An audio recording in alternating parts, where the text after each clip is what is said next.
Pintu teater 1 telah dibuka.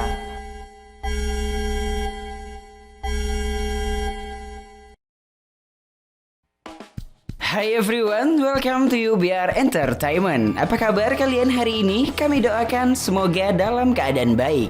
Kali ini kita akan membahas seluruh alur cerita lengkap film What a Man Wants versi UBR Entertainment.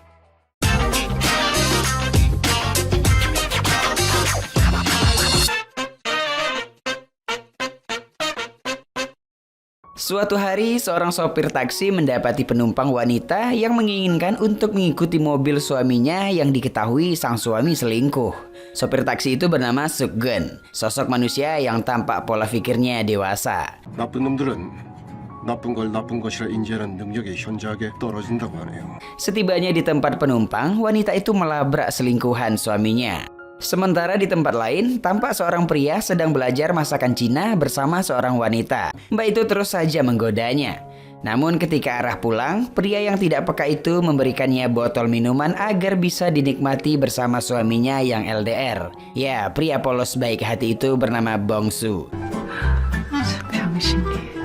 Saat perjalanan pulang itu, Bong-su melihat Suk-gun yang merupakan abang iparnya sedang bercumbu di dalam taksi bersama penumpang wanita yang kemarin melabrak suaminya yang selingkuh.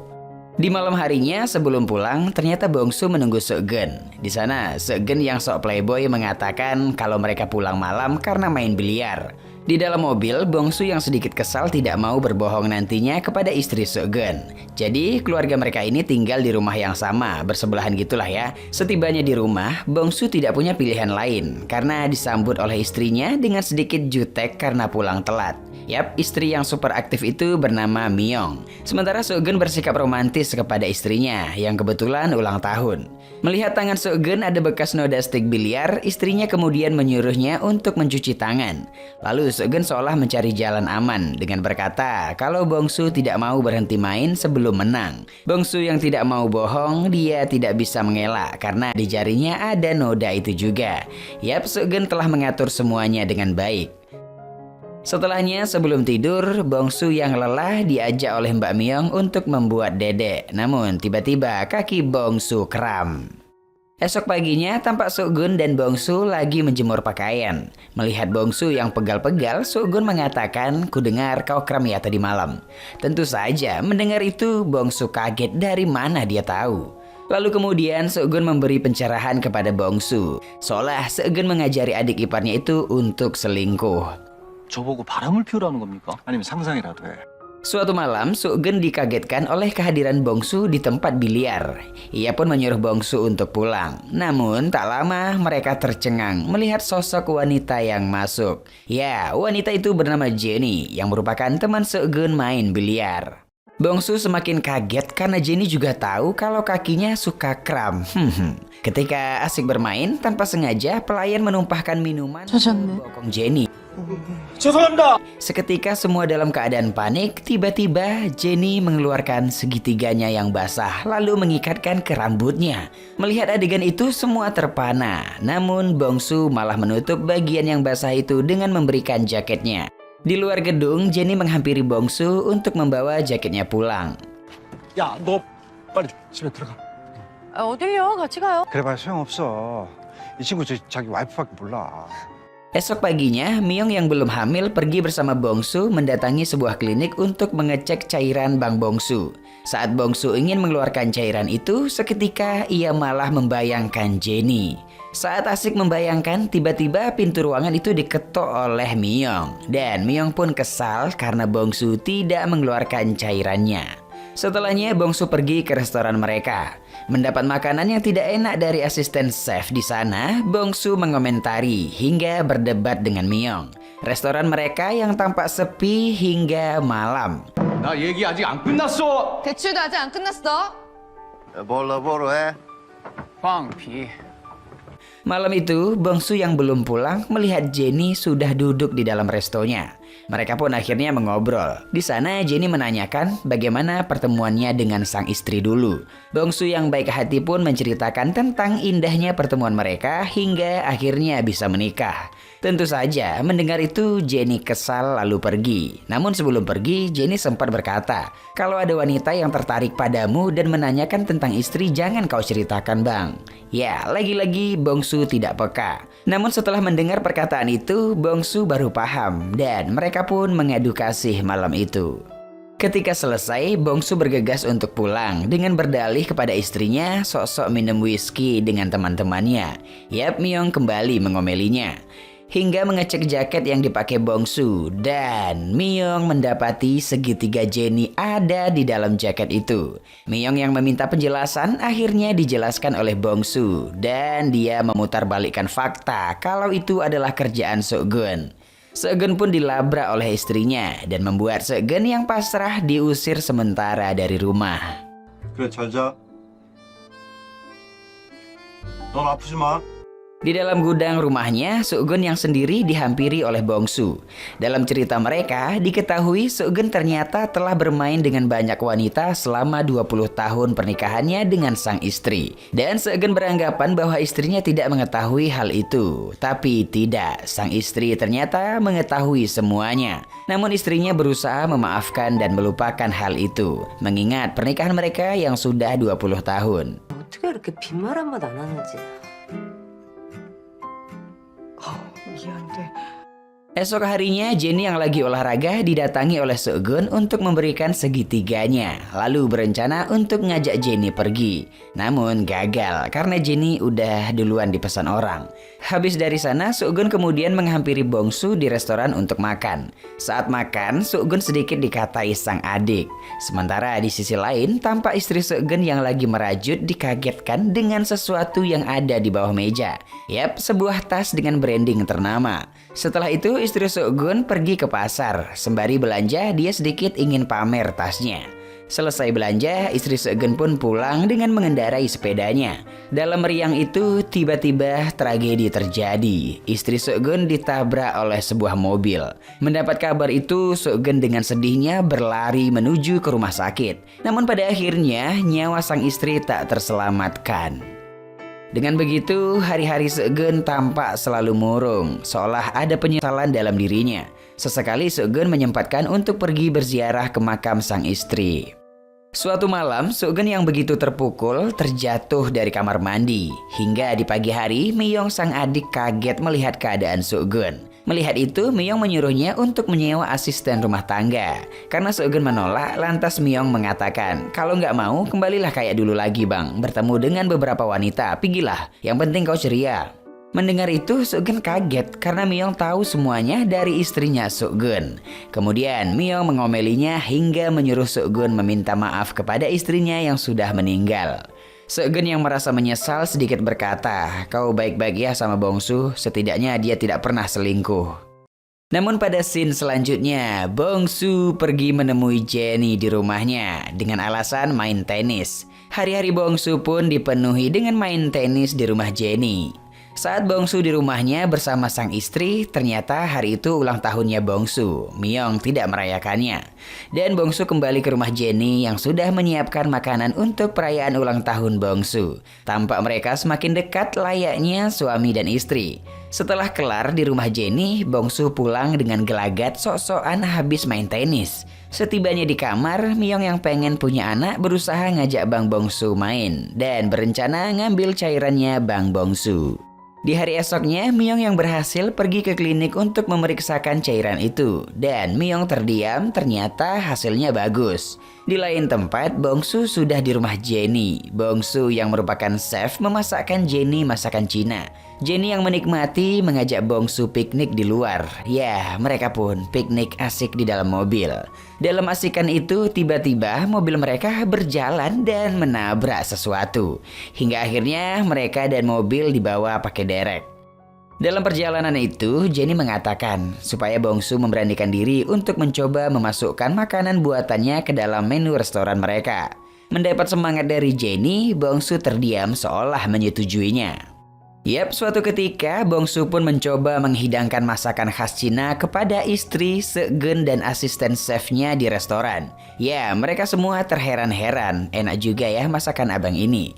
Tak memerlukan waktu yang lama, akhirnya mereka memutuskan mengganti nama restoran. Suatu hari, suasana restoran kembali hidup. Semua berjalan sesuai rencana, hingga restoran ala Cina itu banyak dikunjungi orang-orang. Resto yang sudah ramai membuat Bongsu yang sibuk tersenyum di dapur. Ya, keinginannya untuk ganti mobil akhirnya tercapai. Di tengah kesibukannya, Bongsu menyempatkan kembali pergi piknik bersama Jenny. Di malam hari di rumah, Seokgeun tampak sedang melukis wajah Myeong. Sambil cerita, Myeong berkata Bongsu sangat bagus dalam hal apa saja akhir-akhir ini. Dan ucapan itu membuat Seokgeun kaget, seolah trik lamanya pindah ke Bongsu. Malam itu Seokgeun menghampiri Bongsu yang baru pulang dengan mengagetkan Bongsu. Seokgeun berkata, "Kau selingkuh ya?"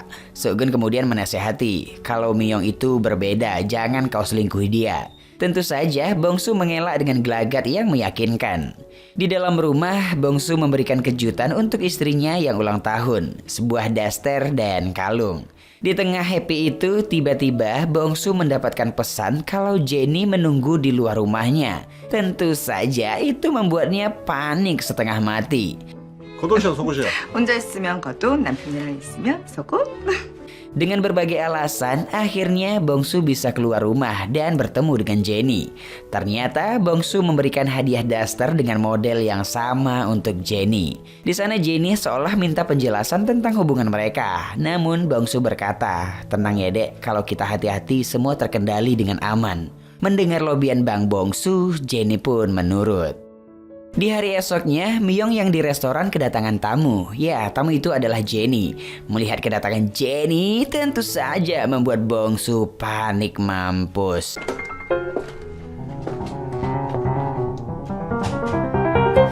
Ternyata Jenny melamar kerja di sana untuk menjadi pelayan. Myeong yang tertarik dengan penampilan Jenny, mereka kemudian langsung menginterview Jenny.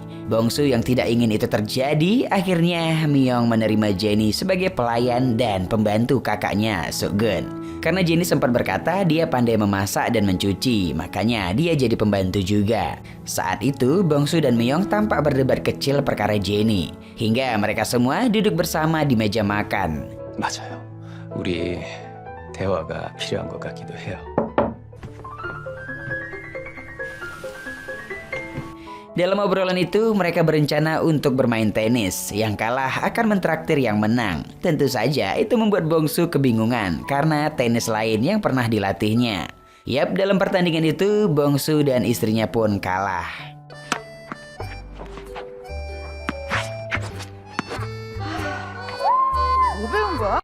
Setelahnya mereka semua pun meluncur ke tempat makan. Saat menikmati itu, Bongsu dan Jenny sempat chattingan hingga Jenny bercerita tentang pacarnya yang sudah berusia 40 tahun masih saja mengirim emoticon saat chattingan. Mendengar itu, Myeong mengajak pacar Jenny untuk dikenalkan kapan-kapan dan berubah mukanya Bang Bongsu. Setelah dari sana, mereka kemudian pergi ke tempat karaoke. Bongsu yang panik ya hanya diam saja.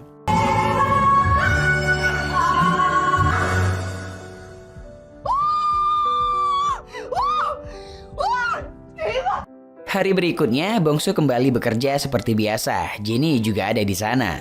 Saat sibuk itu, Jenny dengan unyu memukul bokong Bang Bongsu. Selesai kerja, Jenny kembali menjadi pembantu di rumah Seokgeun. Tampak hari itu, Jenny membuatkan bekal minuman untuk Seokgeun agar ia keluar dari rumah. Yap, setelah Seokgeun pergi, Bongsu pun muncul. Di dalam rumah itu, Jenny menanyakan, "Apakah kau mencintaiku, Bang?" Seketika Bongsu dibuat bingung dengan pertanyaan itu. Diam tanpa kata, Jenny kemudian menggoda Bongsu hingga berlanjut pada adegan selanjutnya. Di tengah asik-asik itu, Myeong yang di luar rumah melihat tubuh Jenny dari jendela dan itu membuatnya berpikir kalau sang kakak sedang asik-asik bersama Jenny.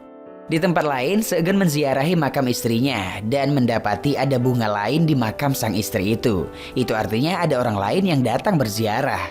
Dengan bergegas entah apa yang difikirkan Seegeun, ia kembali pulang untuk mencari sesuatu di rumahnya. Tentu saja melihat Seegeun pulang, Bongsu panik parah mampus. Dan diketahui ternyata dalam pencarian sesuatu itu, Seegeun mendapati sang istri pernah selingkuh. Bongsu yang berusaha keluar, akhirnya mereka bertemu. Bongsu kemudian sok-sok memberikan perhatian. Di luar rumah, Seegeun yang kecewa membakar semua foto istrinya bersama selingkuhan. Hingga malam itu, Seegeun berniat untuk mendatangi selingkuhan istrinya itu. 그 사람이 마사지를 몇 년 받은 줄 아냐? 10년이다. Sementara Myung memeluk Bongsu dengan senang karena beranggapan sang kakak telah berhasil move on. Pelukan itu dilihat oleh Jennie dari kejauhan. Di hari esoknya, Seegeun kembali ke makam istrinya dan ya, ia mendapati selingkuhan istrinya juga ada di sana. Tentu saja melihat itu, Seegeun meluapkan kekesalannya. Namun selingkuhan istrinya itu mengatakan, dia membutuhkanku. Dia itu kesepian karena kau telah mengkhianatinya. Bahkan dia harus menelan rasa kesepian setiap hari. Mendengar itu, Seegeun hampir saja menghajar pria itu. 누난 장미가 아니라 튤립을 좋아합니다. 외로움은 독성이 강합니다. 누난 그걸 매일 삼켜야 했습니다. Setelahnya, Seegeun pergi dengan rasa yang teramat kesal. Di malam harinya, Seegeun pun curhat dengan Bongsu tentang penyesalannya kenapa dia tidak tahu sang istrinya dulu merasa kesepian. Bongsu yang mendengar dengan polos mengatakan, "Iyalah bang, kau kan suka melirik wanita lain dulu." Sepulangnya ke rumah masing-masing, Bongsu mendapat kabar dari istrinya bahwa Myung telah hamil, namun tanpa ekspresi biasa saja dari raut wajah Bang Bongsu. Sementara di rumah Seegeun, tampak Jennie menemani Seegeun yang galau. Di sana, Jennie bercerita tentang dirinya yang ingin memperbaiki waktu sehingga bisa move on. Mendengar itu, Seegeun terdiam, seolah merasa bahwa Jennie lah masa depannya. Di hari berikutnya, Jennie tak sengaja melihat daster yang sama dengannya berada di jemuran. Begitu juga dengan Myung, ia tak sengaja melihat di sosmednya Jennie daster yang sama persis. Karena hal itu, Myung kemudian mencari tahu, bahkan mengintai Bongsu di tempat kerjanya. Saat mengintai itu, kejadian tak terduga terjadi. Asisten chefnya tampak memukul unyu bokong Myung. Myung yang tidak marah, ternyata mereka pernah sedekat itu. Namun kayaknya sudah putus.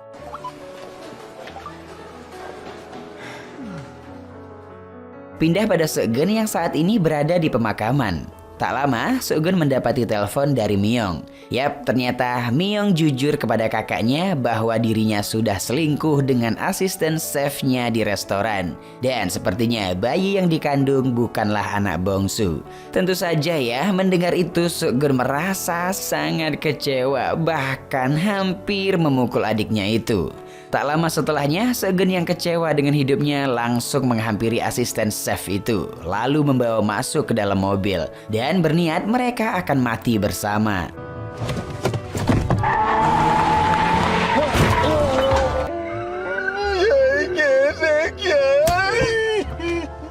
Namun saat akan menabrak, alhamdulillah mereka nggak jadi mati. Esok harinya, Seegeun yang santai di pinggir laut memposting fotonya. Melihat postingannya, tak sengaja Seegeun melihat postingan Jennie dengan caption "Kencan dengan takdirku". Di lain tempat, Myung juga melihat postingannya Jennie, di mana gambar yang diposting bertuliskan reservasi di Grand Jeju Hotel Restoran. Yap, melihat postingan Jennie, Myung berpikir buruk tentang suaminya. Di malam harinya, Jennie dan Bongsu tampak berdua di restoran itu. Di sana, hubungan mereka yang sudah berantakan, Jennie mengatakan, "Aku beri petunjuk untuk seseorang agar datang ke sini. Dan kita akan menyerahkannya pada takdir," kata Jennie. Mendengar itu, Bongsu terdiam. Dan tak lama, Myung datang ke restoran itu. Melihat Myung datang, Bongsu berusaha sembunyi di bawah meja. Akhirnya, Myung menghampiri Jennie yang sendirian. Myung yang curiga sangat ingin bertemu dengan pacarnya Jennie. Sementara Bongsu berusaha keluar dari restoran itu. 제가 아는 사람은 아니죠?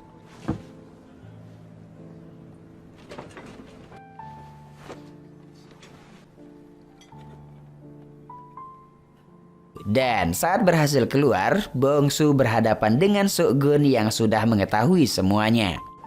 미영이랑 살게만 해주세요. Namun pada akhirnya Soo-gun membantu Bong-su dengan memberikan kejutan ulang tahun kepada Jenny agar Myung tidak mencurigai Bong-su. 오빠? 이 사람과 지금 시간을 보내고 싶다. Bong-su yang di perjalanan pun pulang dengan sedihnya, seolah hidupnya yang kacau masih diberi kesempatan untuk memperbaiki diri. Saat duduk di rumah, tak lama Myung datang lalu memeluk Bong-su dengan manjanya. Sementara Seo-gun yang masih di restoran mengajak Jenny untuk menyerahkan pada takdir sekali lagi. Iya, takdir hidup bersamanya. 일단 먹자. 배고프잖아. Di hari esoknya, tampak mereka berempat makan bersama, hingga pergi ke taman hiburan bersama-sama. Saat itu, Myung sudah melahirkan anaknya. Cerita diakhiri dengan Bong-su dan Seo-gun naik roller coaster dengan raut wajah yang datar. Yap, dengan begitu cerita pun selesai.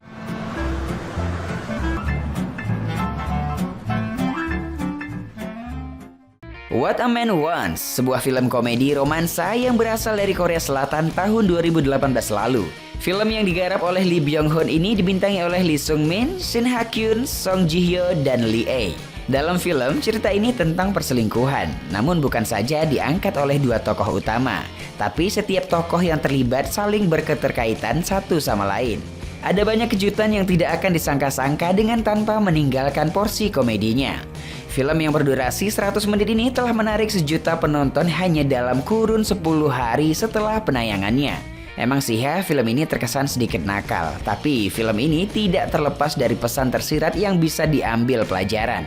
Setidaknya film ini mengajarkan seseorang untuk lebih pintar dalam mencari pasangan dan juga cerdas dalam memperhatikan gerak-gerik pasangan. Dan masuk pada penilaian, Biro Perfilman UBR Media memberikan rating film What a Man Wants 6,8. Like dan share ke teman-teman tersayangmu agar mereka juga ikutan nonton film keren ini. Dan jangan lupa subscribe channel UBR Entertainment. Kamsahamnida, bye-bye.